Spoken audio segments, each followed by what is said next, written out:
भगवते वासुदेवाय। ॐ नमो भगवते वासुदेवाय। ॐ नमो भगवते वासुदेवाय। नारायणं नमस्कृत्यं नरं चैव नरोत्तमं देवीं सरस्वतीं व्यासं ततो जयमुदीरये। नष्टप्रायेषु अभद्रेषु नित्यं भागवत सेवया भगवतीरुत्तमश्लोके भक्तिर्भवति नैष्टिकी। कृष्णाय वासुदेवाय देवकी नंदनाय च नंदगोपकुमाराय गोविंदाय नमो नमः। जय श्री कृष्ण चैतन्य प्रभु नित्यानंद श्री अद्वैत गदाधर शिवासादि गौर भक्त वृंद। हरे कृष्णा कृष्णा कृष्णा हरे हरे, हरे राम राम राम हरे हरे। हरे कृष्णा। आज हम लोग भगवद गीता के 10वें अध्याय के 22 से लेकर के 25 तक के श्लोकों पर चर्चा करेंगे। चर्चा करने से पहले मैं आप सब लोगों को भूरी भूरी धन्यवाद देना चाहता हूँ कि आज इस पांडव निर्जल एकादशी के दिन आप लोगों ने मुझे गीता पर चर्चा करने का ये जो अवसर प्रदान किया है, उसके लिए मैं आपका बहुत ही कृतज्ञ हूँ और आशा करता हूँ कि ये सेवा करके मेरा शुद्धिकरण होगा और आप सब लोगों का कुछ इससे लाभ होगा। आपका बहुत बहुत धन्यवाद। तो श्लोक इस तरह से है, वेदानां सामवेदोऽस्मि देवानामस्मि वासवः इन्द्रियाणां मनश्चास्मि भूतानामस्मि चेतना रुद्राणां शङ्करश्चास्मि वित्तेषु यक्षराक्षसां वसूनां पावकश्चास्मि मेरुशिखरीणामहम् सेनानीनाम् अहं स्कन्दः सरसामस्मि सागरः पुरोधसां च मुख्यं मां विद्धि पार्थ बृहस्पतिं सेनानीनामहं स्कन्दः सरसामस्मि सागरः महर्षीणां भृगुरहं गिराम् गिराम् अस्यमेकमक्षरं यज्ञानां जपयज्ञोऽस्मिन् स्थावराणां हिमालयः वेदानां सामवेदोऽस्मि देवानामस्मि वासवः इन्द्रियाणां मनश्चास्मि भूतानामस्मि चेतना रुद्राणां शङ्करश्चास्मि वित्तेषु यक्षरक्षसां वसूनां पावकश्चास्मि मेरुशिखरीणामहम् पुरोधसां च मुख्यं मां विद्धि पार्थ बृहस्पतिं सेनानीनामहं स्कन्दः सरसामस्मि सागरः महर्षीणां भृगुरहं गिराम् अस्येकक्षरं यज्ञानां जपयज्ञोऽस्मि स्थावराणां हिमालय। वट वर्डमिनी अनुवाद और तात्पर्य शिल प्रभुपाद जी के द्वारा। शिल प्रभुपाद की जय। अनुवाद। मैं वेदों में सामवेद हूँ, देवों में स्वर्ग का राजा इंद्र हूँ, इंद्रियों में मन हूँ तथा समस्त जीवों में जीवन शक्ति चेतना हूँ। मैं समस्त रुद्रों में शिव हूँ, यक्षों तथा राक्षसों में संपत्ति का देवता कुबेर हूँ, वसुओं में अग्नि हूँ और समस्त पर्वतों में मेरु हूँ। हे अर्जुन, मुझे समस्त पुरोहितों में मुख्य पुरोहित बृहस्पति जानो। मैं ही समस्त सेना नायकों में कार्तिकेय हूँ और समस्त जलाशयों में समुद्र हूँ। मैं महर्षियों में भृगु हूँ, वाणी में दिव्य ओंकार हूँ, समस्त यज्ञों में पवित्र नाम का कीर्तन यानी जप तथा समस्त अचलों में हिमालय हूँ। तात्पर्य, पदार्थ तथा जीवों में यह अंतर है कि पदार्थों में जीवों के समान चेतना नहीं होती, अतः यह चेतना परम तथा शाश्वत है। पदार्थों के संयोग से चेतना उत्पन्न नहीं की जा सकती। 11 रुद्रों में शंकर या शिव प्रमुख हैं। वे भगवान के अवतार हैं जिन पर ब्रह्मांड के तमोगुण का भार है। यक्षों तथा राक्षसों के नायक कुबेर हैं, जो देवताओं के कोषाध्यक्ष तथा भगवान के प्रतिनिधि हैं। मेरु पर्वत अपनी समृद्ध प्राकृतिक संपदा के लिए विख्यात है। इंद्र स्वर्ग का प्रमुख देवता है और स्वर्ग का राजा कहलाता है। जिस लोक में उसका शासन है वह इंद्रलोक कहलाता है। बृहस्पति राजा इंद्र के पुरोहित हैं, और चूंकि इंद्र समस्त राजाओं के प्रधान हैं, इसलिए बृहस्पति समस्त पुरोहितों में मुख्य हैं।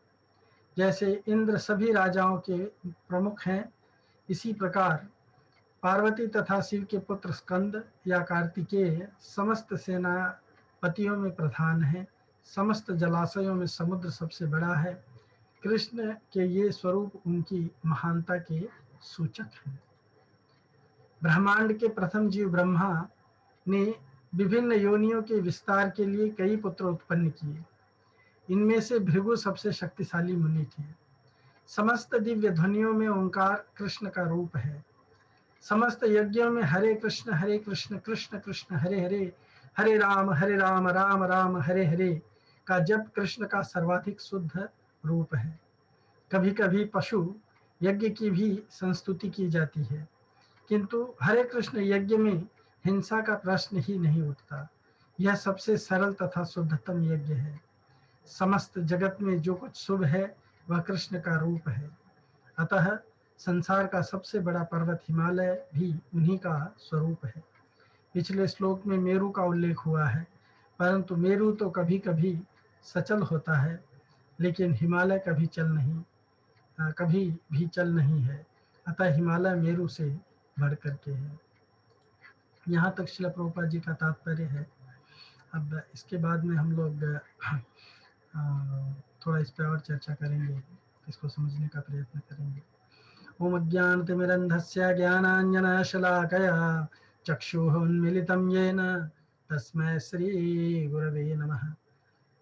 श्रीचैतन्यमनोभीष्टं स्थापितं येन भूतले स्वयं रूपः कदा मह्यं ददाति स्वपदान्तिकं। वन्देऽहं श्रीगुरौ श्रीयुतापदकमलं श्रीगुरून् वैष्णवांश्च। श्रीरूपं साग्रजातं सहगण रघुनाथान्वितं तं सजीवं साद्वैतं सावधूतं परिजनसहितं कृष्ण चैतन्यदेवं श्रीराधा कृष्णपादान् सहगण ललिता श्री विशाखान्वितांश्च। हे कृष्णा करुणा सिंधु दीनबंधु जगत्पते गोपेश गोपिकाकांत श्री राधा कांत नमोस्तुते। तप्तकांचन गौरांगी श्री राधे वृंदावनेश्वरी वृषभानुसुते देवी प्रणमामि हरिप्रिये। वाञ्छाकल्पतरुभ्यश्च कृपा सिन्धुभ्यैव च पतितानां पावनेभ्यो वैष्णवेभ्यो नमो नमः। जय श्री कृष्ण चैतन्य प्रभु नित्यानंद श्री अद्वैत गदाधर श्रीवासादि गौर भक्तवृंद। हरे कृष्णा कृष्णा कृष्णा हरे हरे, हरे राम राम राम हरे हरे। हरे कृष्णा।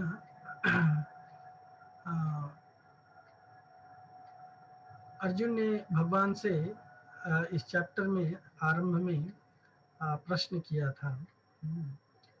इस चैप्टर में भगवान स्वयं से ही बताना शुरू किए थे अर्जुन को अपने बारे में, और इसलिए उन्होंने कहा था कि तत्सुनो, हाँ मेरे बारे में आप सुनो। हाँ, तो भगवान ने अपने बारे में बताना चालू किया, और उसके बाद में जब भगवान अपने बारे में बता दिए कि हम सर्वस्य प्रभव मत्त सर्वं प्रवर्तते इत्यादि, तो अर्जुन भगवान से कहने लगा कि हे प्रभु, आप जो कुछ भी कह रहे हैं मैं उसको सत्य मानता हूँ, क्योंकि आप अपने आप को ही पूरा जानते हैं, आपको जानने वाला दूसरा अन्य कोई नहीं है।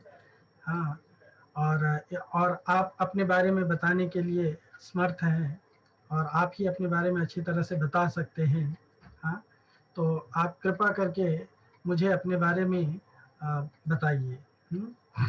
उसने कहा कि भूत भावन भूतेश, हाँ, स्वयं एव आत्मान आत्मानं वेत्थत्वं पुरुषोत्तम। हाँ, हे पुरुषोत्तम, आप अपने आप को जानते हो, तो आप मुझे अपने आप के बारे में, आपकी विभूतियों के बारे में बताइए। हाँ, कि मैं आपको किस तरह से मतलब मैं आपको कैसे स्मरण कर सकता हूँ, ये सब जानने की इच्छा किया उसने, अर्जुन ने। केषु केषु च भावेषु चिंतयोसि भगवन् मया। सो जब हम अर्जुन ने इस तरह से भगवान से कथम विद्यामहं योगिस्त्वां परिचिन्तयन् सदा परिचिन्तयन् केषु केषु च भावेषु चिंतयोसि भगवन् मया। हाँ, तो जब इस तरह से अर्जुन भगवान के बारे में पूछने लगा, तो भगवान ने, और उसने कहा कि विस्तरेण आत्मनो योगम विभूतिम च जनार्दन। हे जनार्दन, आप अपने योग और विभूतियों को विस्तार से बताइए। तो भगवान ने कहा कि मैं तुम्हें अपने विभूतियों और योग को विस्तार से तो बताना इम्पॉसिबल है, क्योंकि ये अनंत हैं। फिर भी हन्तते कथयिष्यामि दिव्या हि आत्म विभूतयः प्रधान्यतः कुरु श्रेष्ठ नास्यन्तो विस्तरस्य मे। कि मैं अपनी विभूतियों को, दिव्य विभूतियों को आपके लिए प्रधानता से या संक्षेप में कहूँगा, क्योंकि मेरी विभूतियों का विस्तार का अंत नहीं है, तो इसलिए मैं अपनी विभूतियों को शॉर्ट में कहूँगा। तो फिर 20वें चैप्टर से, 20वें श्लोक से लेकर के 39 श्लोक तक भगवान ने अपने 82 विभूतियों की चर्चा की है। इसमें 20वें श्लोक में भगवान ने अपने आप को समस्त जीवों के हृदय में स्थित, अपने आप को समस्त जीवों की आत्मा के रूप में बताया। और दूसरा, भगवान ने कहा कि इस जगत में समस्त सृष्टि का, जीवों का, जीव जगत का आदि अंत और मध्य मैं ही हूँ। उसके बाद में फिर भगवान ने अपने आप को आदित्यों में विष्णु के रूप में प्रेजेंट किया, ज्योतिष्याम ज्योतिर्मय वस्तुओं में, किरण वाले वस्तुओं में अपने आप को किरणमाली या अंशुमान कहा अपने आप को। और मरुतों में अपने आप को, हवाओं में अपने आप को मरीचि कहा, और नक्षत्रों में अपने आप को चंद्रमा बताया। तो इस तरह से बहुत सारे विभूतियों का चर्चा करने के बाद में अब ये 22 से लेकर के 25 तक के श्लोकों में भगवान जो है अपने और अन्य विभूतियों का वर्णन कर रहे हैं। तो भगवान की इन विभूतियों को जानने का पर्पस क्या है? हाँ, हम लोगों ने इसके बारे में पिछली बार भी चर्चा किए थे। संसार में हम देखते हैं कि जो कुछ भी विशेषता दिखती है, उसको संसार की मानने से मनुष्य उसमें फंस जाता है, जिससे उसका पतन होना आरंभ हो जाता है, या उसका निश्चित रूप से पतन हो जाता है, अगर वो सांसारिक विभूतियों को देख करके, ऐश्वर्यों को देख करके वो इस संसार का मान लेता है। तो परंतु भगवान यहाँ पे बहुत ही सरल साधन बताते हैं कि जहाँ कहीं भी जिसका मन लगा होगा, हाँ, और जिस जिस जगह वो जिस जिस प्रकार की विशेषता की ओर आकृष्ट होगा, जहाँ पे उसका मन होगा, तो वो उसी वस्तु की विशेषता की ओर वो आकृष्ट होता है। तो वहाँ उस विशेषता को अगर वो भगवान की विशेषता समझता है, तब तो वो भगवान के शरणागत हो जाता है। पर अगर वो भगवान की विशेषता न समझ करके उस वस्तु की या उस व्यक्ति की विशेषता मानता है, तो वो उस वस्तु या व्यक्ति से आकर्षित हो जाता है। तो जब हम भगवान की विशेषता मानेंगे उनको, तो भगवान की ओर आकर्षित होंगे, राइट। पर अगर इस नाशवान परिवर्तनशील संसार की विभूति मानेंगे, तो हम इस नाशवान परिवर्तनशील संसार में ही फंस करके इसमें ही आबद्ध होकर के रह जाएंगे। तो भगवान अर्जुन को ये बताना इसलिए चाहते हैं कि जहाँ कहीं भी तुम इन विभूतियों को देखो, उसको मेरे स्वरूप के रूप में देखो, मेरे एनर्जी के रूप में देखो, मेरे शक्ति के रूप में देखो, और इस तरह से तुम्हें हमेशा मेरा चिंतन होगा।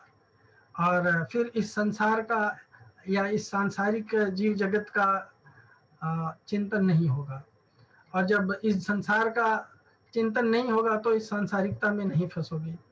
पर अगर मेरे चिंतन करोगे तो मेरे शरण में आ जाओगे। और जब मेरी शरण में आ जाओगे, जैसे चौथे अध्याय में भगवान ने शायद कहा, चौथे या सातवें अध्याय में, कि जन्म कर्म च मे दिव्यम यवम यो वेति तत्वतः त्यक्त्वा देह पुनर्जन्म न एति माम एति सो अर्जुन। तो हम भगवान को प्राप्त हो जाएंगे और इस अनित्य इस नाशवान भौतिक जगत के जकड़न से, इसके पंख से, इसके कीचड़ से हम निकल करके अपने शाश्वत धाम में लौट सकेंगे। तो इसी को समझने के लिए हम लोग यहाँ पे इन सब विभूतियों की चर्चा करेंगे। भगवान यहाँ पे कहते हैं कि वेदानाम सामवेदोस्मि, देवानाम अस्मि वासवः, इंद्रियाणाम मनश्चास्मि, भूतानाम अस्मि चेतना। यानी मैं वेदों में सामवेद हूँ, देवताओं में इंद्र हूँ, इंद्रियों में मन हूँ, और प्राणियों की चेतना मैं हूँ, भगवान कहते हैं। सो वेदानाम सामवेदोस्मि, वेदानाम सामवेदोस्मि कहने का तात्पर्य क्या है? भगवान यहाँ पे अर्जुन को ये बताना चाहते हैं कि वेदों की जो ऋचाएं हैं, स्पेशली वेदों के जो श्लोकास हैं, हाँ, उत्तम श्लोक वार्ता, हाँ, उत्तम श्लोक जो हैं, उत्तम श्लोक भगवान को कहा जाता है। तो वेदों की ऋचाएं जो हैं, जो स्वर सहित, व्यंजन सहित गाई जाती हैं, स्वर के साथ उनको जो गायन किया जाता है, उसका नाम है सामवेद। और सामवेद में इंद्र रूप से भगवान की स्तुति का वर्णन किया गया है, इसलिए सामवेद भगवान की विभूति माना जाता है। और यही चीज भगवान यहाँ पे कंफर्म कर रहे हैं। तो जब कहीं भी हम वेदों की सुंदर सुंदर ऋचाएं का गायन सुने, उनकी ओर हमारा मन जो है ऑटोमेटिकली आकर्षित हो जाता है।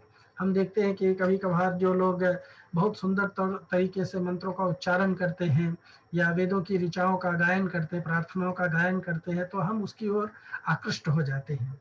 हमको सुनने में वो बहुत अच्छा लगता है, कर्णप्रिय लगता है ना। तो पर हमें, अगर हम ये मानेंगे कि ये इस व्यक्ति जो गा रहा है उसकी कला है, तो हम उस व्यक्ति की ओर आकर्षित हो जाएंगे। पर अगर हम उसको भगवान के रूप में देखेंगे, हाँ, भगवान के रूप में देखेंगे, तो हम जो है भगवान की ओर आकर्षित हो जाएंगे कि देखो भगवान को कितने सुंदर छंद तरीके से छंदोबद्ध किया गया है, भगवान के विभूतियों का, भगवान के सौंदर्य का। तो हम भगवान की ओर आकर्षित हो जाएंगे, भगवान की ओर आकर्षित हो जाएंगे। जैसे रामचरितमानस में ही ले लीजिए, हाँ, जहाँ पर भगवान राम के बाल लीला का वर्णन किया गया है। ठुमक चलत रामचंद्र बाजत पैजनिया, हाँ, खिलखिलाए उठत धाय, गोद लेत दशरथ की रानिया। तो भगवान के ये जो विभूतियां हैं, जो इनका वर्णन हुआ है, हाँ, उसको हम जब सुनते हैं तो हमारा मन हठात भगवान की ओर आकर्षित हो जाता है, भगवान के उन लीला की ओर आकर्षित हो जाता है। चाहे वो बाल लीला हो, चाहे शैशव लीला हो, चाहे पौगंड लीला हो, हाँ, चाहे उनका यौवन लीला हो, तो या युद्ध लीला हो, सृष्टि लीला हो। जब हम भगवान की इन सब लीलाओं के बारे में सुनते हैं तो हम उस ओर आकर्षित हो जाते हैं, है ना।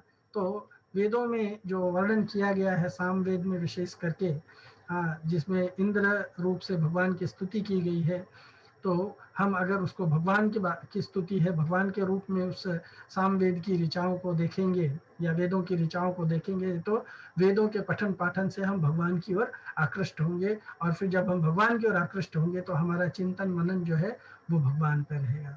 भगवान यहाँ पे दूसरी विभूति अपने बारे में ये कहते हैं कि देवानाम वासवः, यानी सूर्य चंद्रमा आदि जितने भी देवता हैं, उन सब देवताओं में इंद्र मुख्य है, इंद्र मुख्य है, और सबके अधिपति देवता भी कहलाते हैं वो।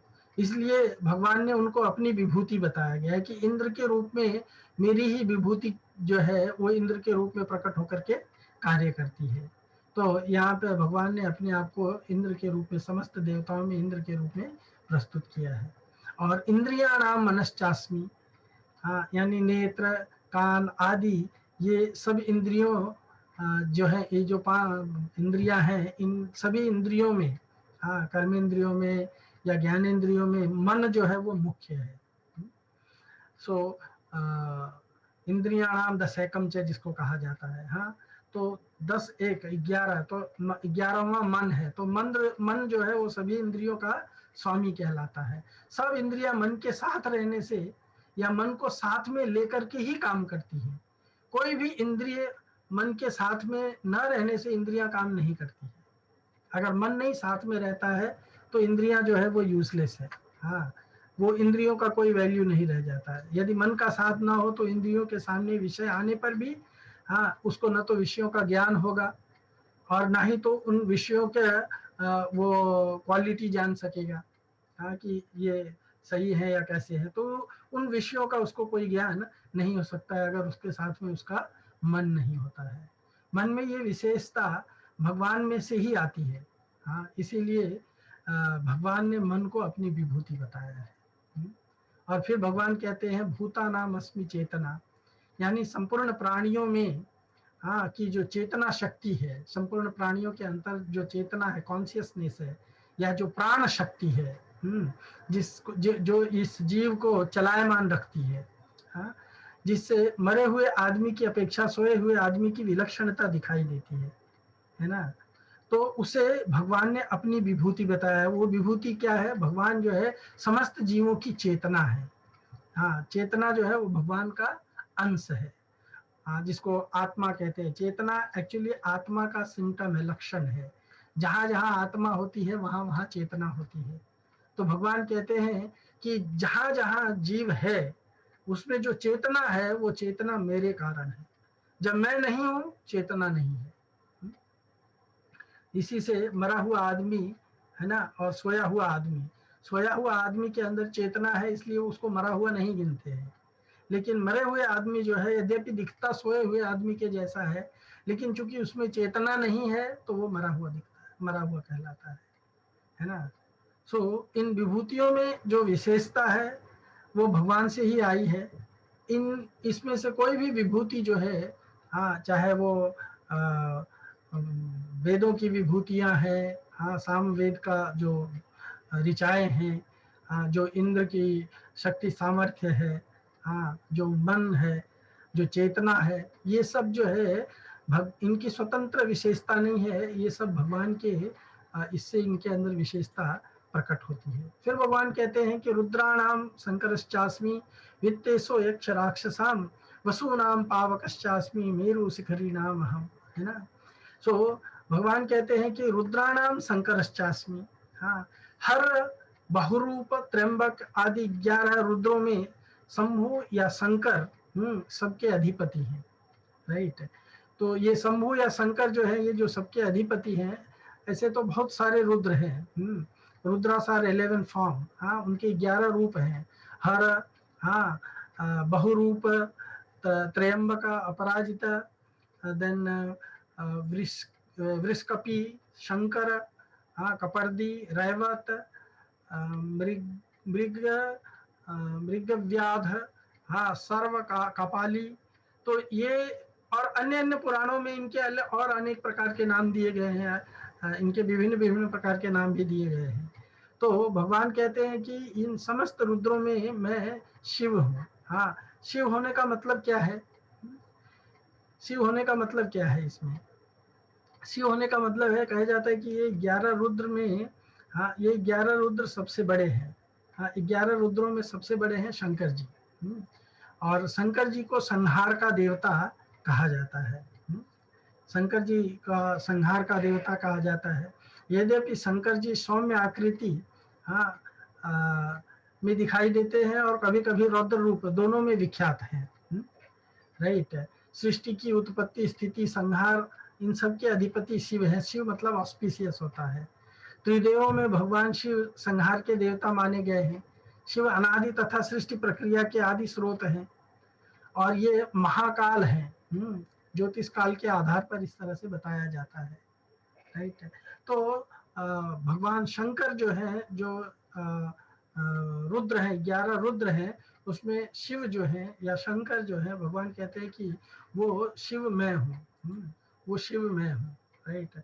और फिर कहते हैं कि वित्तेषु यक्ष राक्षसाम, यानी यक्ष और राक्षसों में, यक्ष किसको कहा जाता है, जिसको सेमी गॉड कहते हैं, है ना, यानी देवताओं से एक स्टेप नीचे होते हैं, उनको यक्ष कहा जाता है। हाँ, तो ये सेमी डिवाइन गॉड्स या डेमी गॉड्स, हाँ, इनको ये बहुत सारे धन के मालिक होते हैं। हाँ, और ये धन को जमा करके रखना चाहते हैं। तो इनके लीडर जो है वो कुबेर है। इन सबके लीडर कौन है, कुबेर है। तो इनके लीडर कुबेर हैं। तो भगवान कहते हैं कि जो कुबेर कौन कहलाते हैं, देवताओं के जो खजांची हैं उनको कुबेर कहा जाता है। तो भगवान कहते हैं कि कुबेर के रूप में मैं ये हूँ, क्या कहते हैं, वित्तेषु, हाँ, खजांची हूँ मैं। कुबेर यक्ष तथा राक्षसों के अधिपति भी हैं और इनको धनाध्यक्ष के पद पर नियुक्त किया गया है। सब यक्ष राक्षसों में मुख्य होने से भगवान की ये विभूति कहलाते हैं। वसु नाम पावकश्चास्मि। सो उसी तरह से वसुओं में भगवान कहते हैं कि मैं पावक हूँ, अग्नि हूँ। तो धर, ध्रुव, सोम आदि 8 वसु हैं। हाँ, 8 वसु हैं। और एक्चुअली ये 8 वसु क्या कहलाते हैं, इसमें 8 वसु जो है, इसमें क्या कहते हैं, धरती, जल, अग्नि, हवा, स्पेस, सूर्य, चंद्र और तारे, ये 8 वसु कहलाते हैं। सो ये 8 वसु मिल करके पूरे सृष्टि का ग्रॉस स्ट्रक्चर बनाते हैं। ये पूरे सृष्टि का पूरा विनिर्माण करते हैं। तो इन सब में अग्नि जो है, हाँ, वो अग्नि बहुत ही महत्वपूर्ण है, क्योंकि वो इस सृष्टि को या सृष्टि के अंतर्गत जितनी भी वस्तुएं हैं उन सबको वो क्या देती है, हीट देती है, गर्मी देती है और उनको शक्ति प्रदान करती है, जिससे कि बाकी सारे एलिमेंट जो है वो काम कर पाते हैं। तो इसीलिए भगवान कृष्ण ने उसको अपनी विभूति के रूप में प्रस्तुत किए हैं, उसको अपनी विभूति के रूप में प्रस्तुत किए हैं। और फिर भगवान कहते हैं कि मेरु शिखरी नाम हम, सोने, चांदी, तांबे आदि के शिखरों वाले जितने पर्वत हैं उनमें सुमेरु पर्वत मुख्य कहलाता है। ये सोने तथा रत्नों का भंडार है। हाँ, इसलिए भगवान ने इसको अपनी विभूति बताया गया है। इस श्लोक में 4 विभूतियां कही गई हैं। उनमें से जो कुछ विशेषता या महत्ता दिखती है वो वह विभूतियों के मूल रूप परमात्मा या भगवान श्री कृष्ण से ही आती है। इसलिए भगवान ने उनको अपनी विभूति के रूप में प्रकट किया है। और ये हमें बताने का प्रयत्न किया है कि जहाँ कहीं भी इस तरह के हमें विभूतियों का दर्शन होता है वहाँ हमें भगवान को स्मरण करना चाहिए। इन विभूतियों में परमात्मा का ही चिंतन हमेशा करते रहना चाहिए। सो यही इन विभूतियों का सार्थक्य है। इन विभूतियों को देखने के बाद में अगर हम भगवान को स्मरण कर सके तो यही इसका सार्थक्य है। फिर अगले श्लोक में भगवान कहते हैं, पुरोधसाम च मुख्यम माम विद्धि पार्थ बृहस्पतिम, सेनानी नाम अहम स्कंद सरसाम अस्मि सागर। तो पुरोधसाम च मुख्यम माम, भगवान कहते हैं कि पुरोधसाम, पुरोधस मतलब होता है कि जो पुरोहित हैं। हाँ, पुरोहित यानी जो उपरहित का कार्य करते हैं या दूसरों के लिए पूजा अर्चना का कार्य करते हैं और उनको उसमें एंगेज करते हैं। तो संसार के संपूर्ण पुरोहितों में और विद्या बुद्धि में बृहस्पति सबसे श्रेष्ठ है। हाँ, ये इंद्र के गुरु तथा देवताओं के कुल पुरोहित भी है। तो इसीलिए भगवान ने अर्जुन से बृहस्पति को अपनी विभूति मानने के लिए या जानने के लिए यहाँ पे इंस्ट्रक्शन दिया है कि ये समझो कि जितने भी कुल पुरोहित हैं या जो भी पुरोहित लोग हैं, वो सभी पुरोहितों में मैं सबसे श्रेष्ठ हूँ या बृहस्पति हूँ। सेनानी नाम हम स्कंद, और स्कंद यानी कार्तिकेय। कार्तिकेय जो है वो शंकर जी के पुत्र हैं। तो इनके 6 मुख हैं और 12 हाथ हैं। ये देवताओं के सेनापति हैं। शास्त्रों में इनके प्रकाट्य के बारे में चर्चा किया गया है। शास्त्रों में इनके प्रकाट्य के बारे में बताया गया है कि किस तरह से इनका जन्म होता है। हाँ, और ये राक्षस को किस तरह से मारते हैं। एक ही दिन में ये बड़े हो जाते हैं, क्योंकि राक्षस ने डिमांड किया था शिव जी से कि आपके ही पुत्र के द्वारा मेरा वध हो, और वो भी एक ही दिन का हो। तो शंकर जी के पुत्र हैं, इनके 6 मुख हैं और 12 हाथ हैं। ये देवताओं के सेनापति हैं और संसार के संपूर्ण सेनापतियों में श्रेष्ठ हैं, इसलिए भगवान ने इनको अपनी विभूति बताया है। फिर भगवान कहते हैं सरसाम, हाँ, अस्मि सागर है। इस पृथ्वी पर जितने भी सरस यानी जलाशय हैं, तालाब हैं, हाँ, जहाँ पे जल का भंडारण होता है, तो उनमें समुद्र जो है वो सबसे बड़ा तालाब है। हाँ, उससे बड़ा तालाब दुनिया में और कुछ नहीं मिलेगा समुद्र के जितना। इनफैक्ट तालाब हम नॉर्मली छोटे छोटे जलाशय को कहते हैं, पर जलाशय मतलब जल का घर जो है। तो समुद्र जो है समस्त जलाशयों में सबसे विस्तृत और विशाल है। और उसमें अनंत मात्रा में जल का संचय होता है। हाँ, तो समुद्र संपूर्ण जलाशयों का अधिपति भी है और अपनी मर्यादा में रहने वाला तथा गंभीर है, इसलिए भगवान ने इसको अपनी विभूति बताया है। तो इन विभूतियों में जो कुछ भी अलौकिकता दिखती है, ये इन जलाशयों की या इनकी नहीं है, ये साक्षात भगवान की है और भगवान से ही आई है। अतः इनको देखने पर भगवान की ही स्मृति होनी चाहिए। जब हम समुद्र को देखें तो हमें भगवान विष्णु का स्मरण करना चाहिए और उनको प्रणाम करना चाहिए। जल रूपेण विष्णवे, हाँ, जल के रूप में भगवान विष्णु का हम बारंबार प्रणाम करते हैं। तो इस तरह से इसमें भी भगवान ने अपने 4 विभूतियों की चर्चा किया। और फिर अगले श्लोक में भगवान कहते हैं महर्षिणाम भृगुरहम गिरामस्य एकम अक्षरम यज्ञानाम जप यज्ञोस्मि स्थावराणाम हिमालय। महर्षियों में भृगु और वाणियों में शब्द में एक अक्षर अर्थात प्रणव मैं हूँ, भगवान कहते हैं।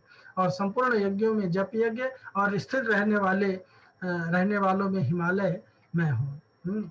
तो महर्षि नाम भृगुर अहम, भृगु अत्रि मरीचि आदि ये सप्तर्षियों में गिने जाते हैं। हाँ, इनको महर्षि भी कहा जाता है। तो इन महर्षियों में भृगु जी बड़े भक्त, ज्ञानी और तेजस्वी हैं। इन्होंने ही ब्रह्मा, विष्णु और महेश इन तीनों की परीक्षा करके भगवान विष्णु को श्रेष्ठ सिद्ध किया था। आप लोग जानते होंगे कि भृगु ऋषि का 1 मैन कमेटी बनाया गया था, ये असर्टन करने के लिए कि ब्रह्मा, विष्णु और महेश में सब श्रेष्ठ कौन है। तो ये ब्रह्मा जी के पास जाते हैं, ब्रह्मा जी को जाकर के वो प्रणाम नहीं करते हैं। हाँ, एक तरह से निरादर कर देते हैं ब्रह्मा जी का, क्योंकि ब्रह्मा जी इनके पिता भी हैं और फिर भी वो समस्त देवताओं के अग्रणी हैं। तो इसीलिए सभी लोग जो है ब्रह्मा जी, और चूंकि इस जगत के, इस भौतिक जगत के वो सबसे श्रेष्ठ डेमीगॉड भी हैं, तो इसीलिए सब लोग उनको सम्मान करते हैं। पर भृगु ने उनको चेक करना चाहा है ये सोच करके कि ये कौन से गुणों के द्वारा प्रभावित हैं, किन से गुणों द्वारा गवर्न होते हैं। तो उन्होंने जानबूझ करके उनको प्रणाम नहीं किया। तो इसको देख करके ब्रह्मा जी को बड़ा क्रोध आया और ब्रह्मा जी ने फिर क्रोध में उनको शाप देना चाहते थे, पर चूंकि वो रजोगुण से प्रभावित व्यक्ति है तो वो आसक्त रहते हैं। तो चूंकि भृगु जी भी ब्रह्मा जी के ही पुत्र हैं, तो इसीलिए अपना पुत्र है पर ढंग से बिहेव नहीं कर रहा है, ये सोच करके उन्होंने उनको क्षमा कर दिया, पर उनके ऊपर क्रोध आ गया। तो उनको क्रोध आवेशित होकर के, क्रोध से आवेशित देख करके भृगु ने समझ लिया कि ये रजोगुण से प्रभावित व्यक्ति है, इसलिए ये सर्वश्रेष्ठ नहीं हो सकते हैं। जब वो शिव जी के पास में गए मिलने के लिए, तो जाकर के उन्होंने शिव जी को मुख से कुछ अपमान सूचक शब्द कहे, और जिससे शिव जी जो है वो क्रोधित हो गए और क्रोध में आकर के, यद्यपि वो ब्रह्मा जी के कारण रुद्र भी प्रकट हुए हैं, तो इसीलिए दोनों भाई लगते हैं। और फिर शिव जी उनको गले लगाना चाहते थे, पर उन्होंने शिव जी को अपमान सूचक शब्द कह करके, गंदा इत्यादि कह करके उनको दूर जाने के लिए कहा। तो उनको बहुत क्रोध आ गया और वो उनको मारने के लिए तत्पर हो गए। यद्यपि पार्वती जी ने बीच बचाव करके उनको बचा लिया। और जब वो इस तरह से अपमानित होकर के जब वो क्रोध में आ गए, तो शिव जी, भृगु जी समझ गए कि ये तमोगुण से प्रभावित व्यक्ति है, इसीलिए उन्होंने सोचा कि तमोगुण से प्रभावित व्यक्ति जो है वो श्रेष्ठ नहीं हो सकता है। लेकिन जब वो भगवान विष्णु के पास में गए तो विष्णु को श्रेष्ठ सिद्ध किया उन्होंने। कैसे? वो विष्णु के पास में गए, उन्होंने उनका निरादर नहीं किया या उनका अपमान सूचक शब्द नहीं बोले, हाँ, उन्होंने उनके छाती में जाकर के, वो लेटे हुए थे, उनकी पत्नी उनके चरण पाद सेवन कर रही थी, और उसी समय जाकर के उनके छाती में उन्होंने एक लात मार दिया। उनके भगवान की छाती पे विष्णु भृगुपाद जो है या भृगुलता जो है, वो उसका चिन्ह अभी भी अंकित है। हाँ, तो भगवान ने उनके पैर को पकड़ करके और उनसे क्षमा मांगा। उन्होंने कहा कि मुझे आपका सम्मान करने में, आपका आगमन मैं नहीं जान पाया, इसलिए मुझसे अपराध हुआ कि मैं आपके आगवानी करने के लिए नहीं आया, आप मुझे क्षमा करें। आपने मुझे मार दिया है तो मेरी छाती बहुत कठोर है, और आपके चरण जो है वो बहुत ही मुलायम है, बहुत ही कोमल है, शायद उनको आघात लग गया होगा तो उनके पाद संवाहन करने लगे भगवान। तो ये देख करके कि इनको मैंने बुरी तरह से क्रुद्ध करने का प्रयत्न किया, लेकिन इनको फिर भी क्रोध नहीं आया।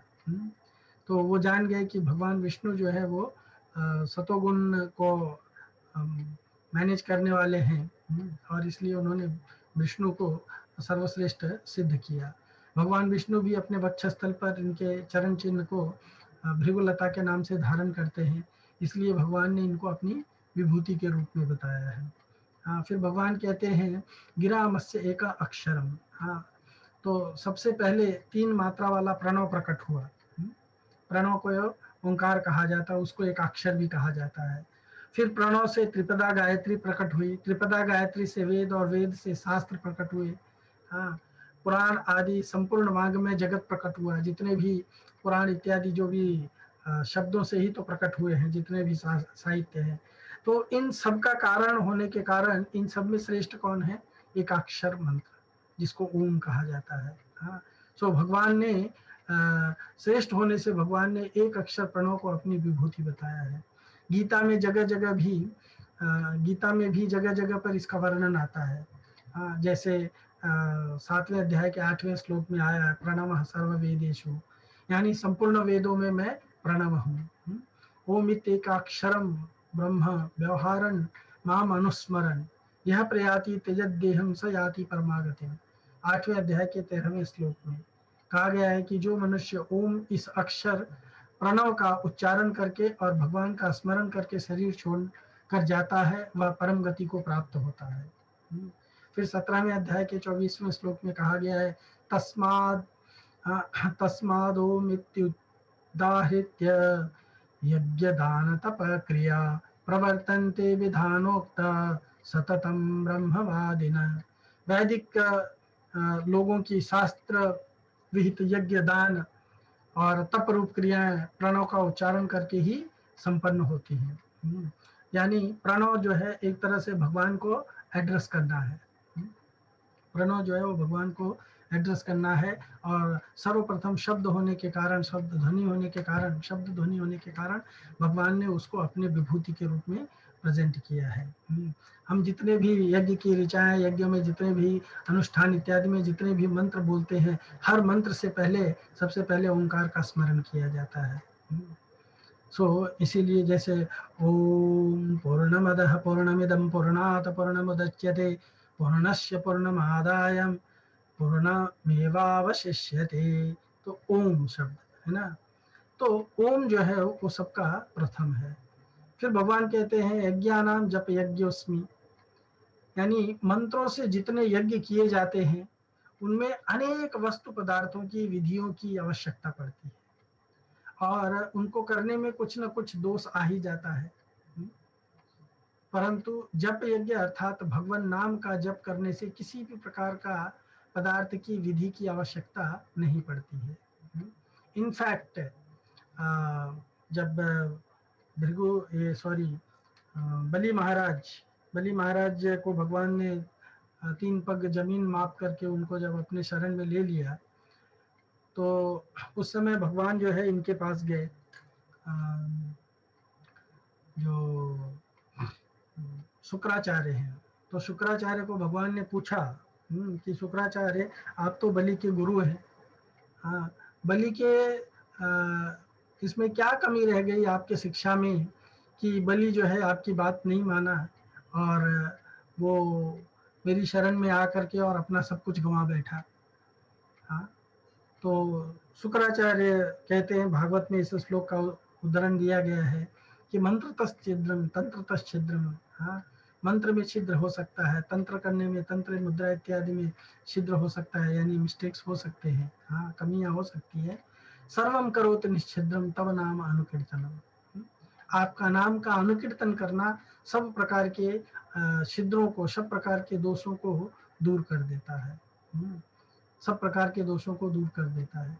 तो इसीलिए समस्त यज्ञों में जितने भी विधि विधान हैं, अगर कोई भी विधि विधान अगर छोटा सा मिस्टेक हो जाता है, हाँ, जैसे त्वष्टा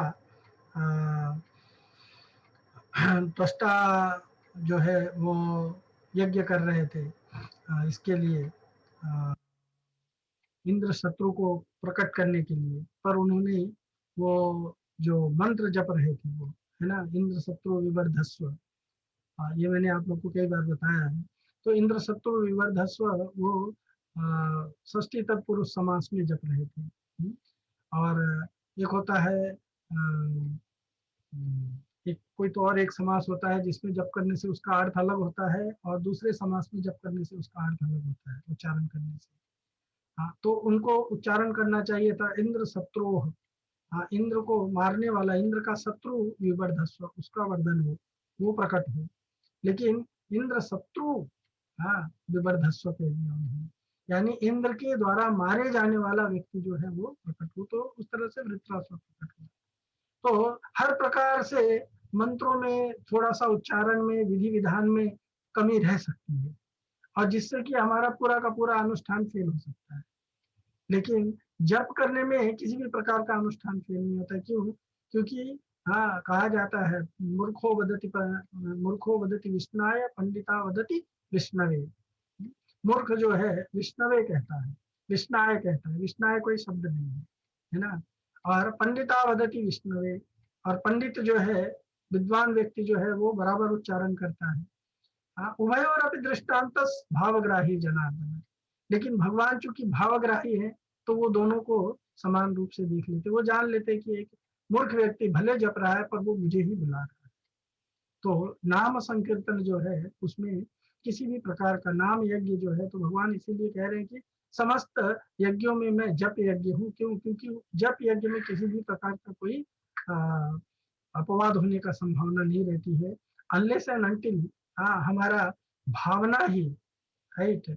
जैसे कुछ लोग ये सोचे अगर कि मैं जप करने से मैं ये लाभ प्राप्त कर सकता हूँ, वो लाभ प्राप्त कर सकता हूँ, पापों से छूट सकता हूँ, तो जानबूझ करके पाप करें और फिर जप करने का प्रयत्न करें, तो नामनो बलादेश से ही पाप बुद्धि, हाँ, नाम के बल पे पाप करना भयानक पाप हो जाता है। अन्यथा अगर शुद्ध नाम नहीं भी लेता है व्यक्ति, फिर भी उसका शुद्धिकरण होता है। सो जप यज्ञ यानी भगवान नाम का जप करने में किसी भी पदार्थ या विधि की आवश्यकता नहीं पड़ती है। इसको करने में कोई दोष आना तो दूर रहा, हाँ, बल्कि सभी दोष नष्ट हो जाते हैं। हाँ, इसको करने में सभी स्वतंत्र हैं, हाँ, कोई भी व्यक्ति कर सकता है। भिन्न भिन्न संप्रदाय में भगवान के नाम में अंतर तो होता है, पर नाम जप से कल्याण सबका होता है। इसको हिंदू, मुसलमान, जैन, बुद्ध आदि सभी मानते हैं।